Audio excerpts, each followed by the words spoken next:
జయ వీరభద్ర కుసాన్న మౌనం. వీళ్ళ అరాచకాలు మామూలుగా లేవు నాన్న. అన్నింటిలో రకరకాలుగా అన్ని బయటికి వేస్తాడు నాయన. ఇప్పుడు ఉండేది కర్మ సిద్ధాంతం నడుస్తుంది కదా, వెంటనే తిరిగిస్తాడు. ఎవరిని వదిలేదు ఉండదు. మీ వ్యవస్థలో ఏదైనా లొసుకులుండి వచ్చామో, మీలో ఏమన్నా లొసుకులుండి వచ్చామో కాపాడుకోవాలని ఎవరు నారదీస్తాడు మా నాయన వీరభద్రుడు. ఇప్పుడు ఐపీఎస్ల మొదలు పెట్టినాడు. ఇంకా రకరకాల వ్యవస్థలు ఎన్ని ఒత్తిపెట్టినారో. లాస్ట్కి అసెంబ్లీని కూడా ఒత్తిపెట్టిన మహాగణులు గత ప్రభుత్వంలో ముఖ్యమంత్రి జగన్ గారు. మళ్ళీ ఈయన ఏదో ఇచ్చిన వాళ్ళగా, వాళ్ళ ఇంట్లో ఇచ్చిన వాళ్ళగా 14 లక్షల కోట్లు ఇచ్చినాను, అవతాతల ప్రేమ ఏమైంది, అక్క చెల్లెల ప్రేమ ఏమైంది అంటే మీ ఇంట్లో ఇచ్చాను, కష్టపడి ఏమైనా చెమటోట్లు ఇచ్చినావా, ప్రజల డబ్బులు ప్రజలకు మంచి 14 లక్షల కోట్లు అప్పులు చేసి పెట్టిపోయినావు. లెక్కలు ఎవరు చెప్పాలా?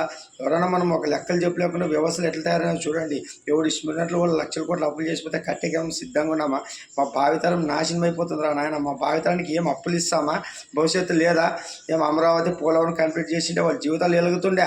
పోలవరంతో రైతులు, అమరావతి నిరుద్యోగులు, అంత నిరుద్యోగులతో బ్రహ్మాండంగా ఉంటుండే. ఇవన్నీ మనం తెలుసుకోవాలా. జయ వీరభద్ర.